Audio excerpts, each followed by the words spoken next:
वो लोग बहुत खुशकिस्मत थे।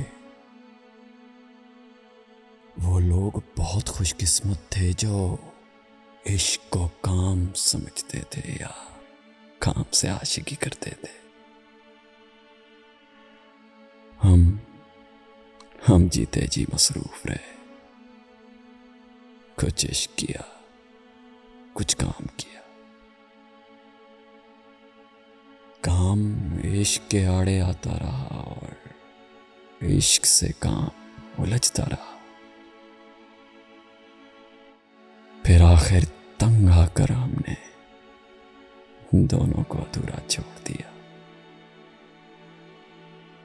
कुछ इश्क किया, कुछ काम किया।